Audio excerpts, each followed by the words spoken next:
All right, good morning, people of YouTube. So this time we are back again with a Bt11 deck profile. This time we have D-Reaper. So a lot of people counted this deck out, and I'm here to tell you this deck is absolutely here to stay.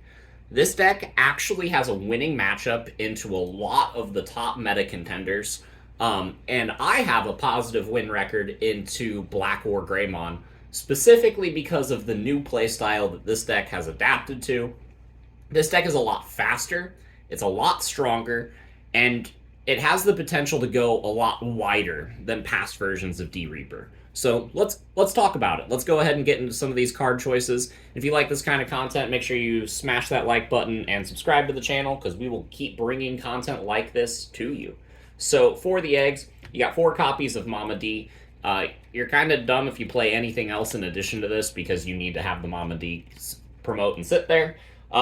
And the cool thing about this into the Black or Greymon matchup is this is going to be a 15k body base before it gets buffed by anything like Searchers.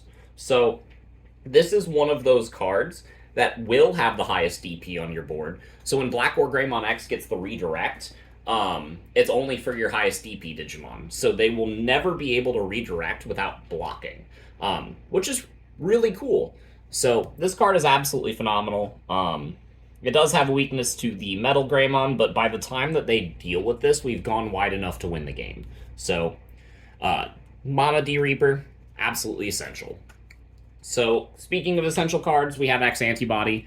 This card is key as far as getting you an extra source, slapping it under the Mama, and getting, just the turn ahead for all of your reduction is very good.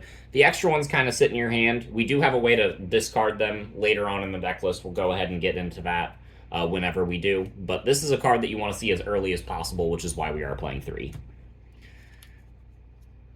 This is also a mandatory inclusion in the deck. We got the 3 copies of Starmons. So with cards like, or with archetypes like Blue Flare and Crossheart getting new support, and Bagger Army actually becoming a real deck, you do want to play a card that can remove floodgates like Psychmon, like Gazimon, or like Pillowmon, or Pamu.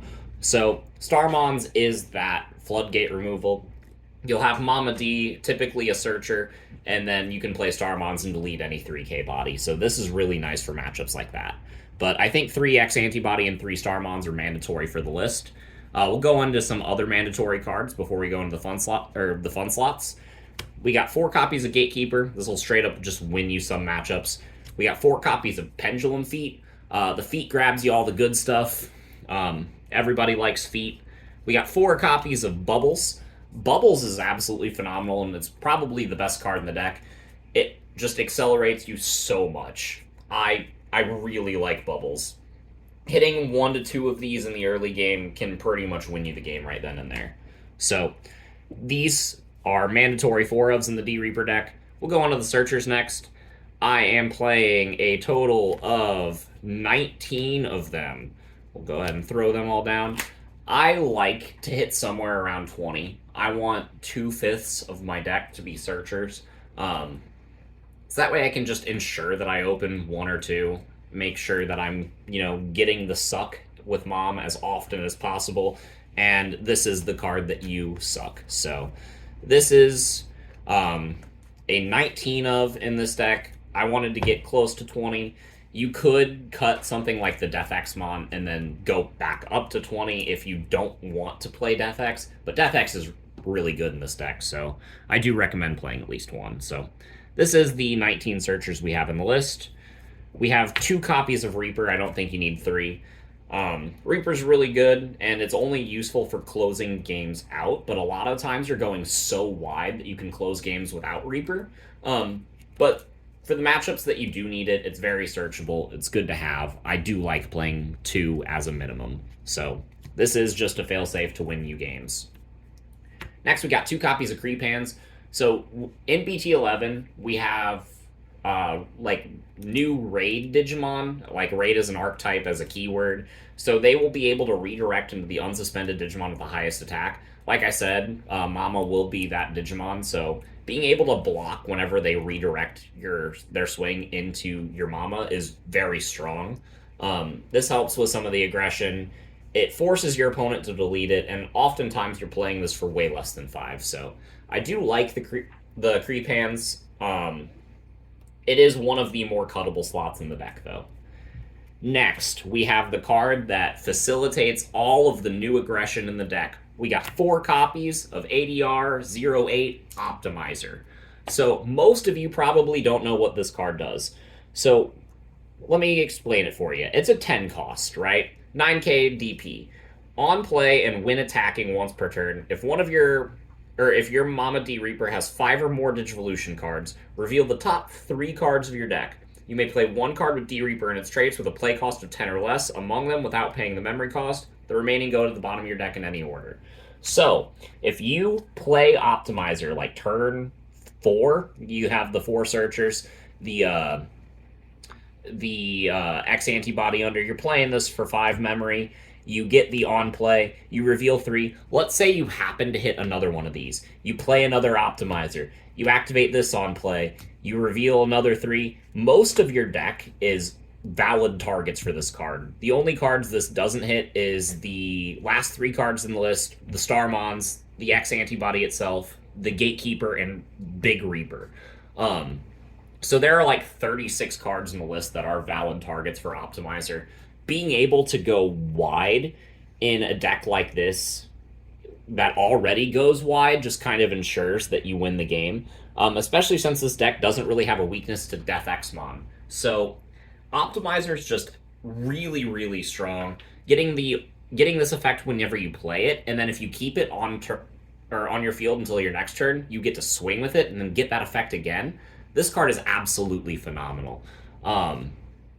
And again, just going as wide as possible makes it so that your opponent, even if they do something like Hades Force, they can delete play cost totaling 13. Well, your play cost total like 40. So they're not doing that. So it's one of those cards that just ensures that you win into this Bt11 format. And in past formats, you wouldn't even look at this card. Like, this card was just slow. Like, Gatekeeper was better. It was better to do the Big Reaper play.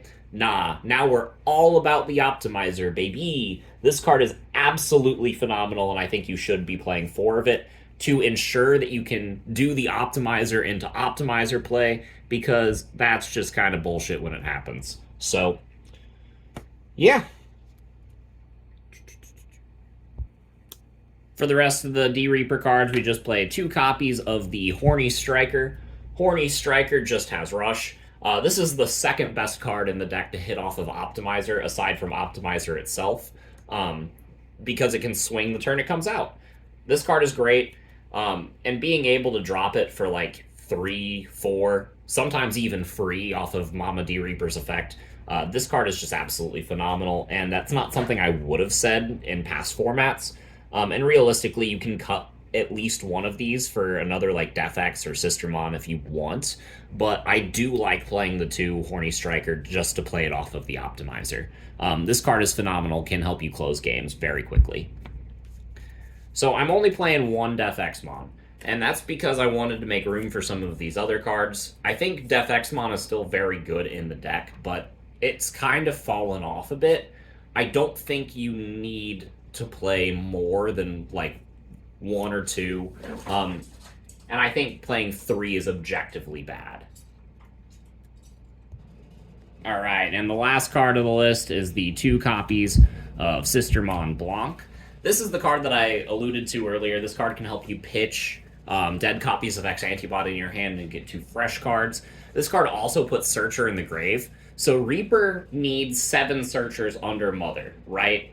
But then it just puts Searchers from your trash underneath Mother to get extra attacks. So if you have extra Searchers in hand that you don't need, I don't do this too often, but you can pitch those off of this.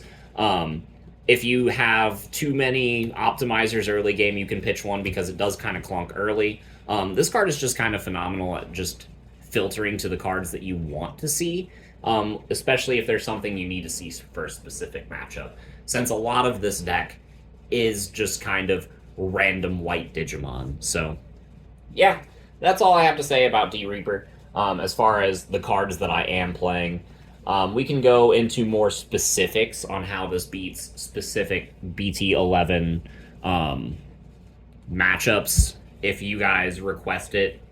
But yeah, mostly the strategy is to just optimize your spam, and then if you get to a late game, drop a big Reaper and win. But yeah, hope you guys enjoyed. We will see you guys in the next video. Bye, everyone.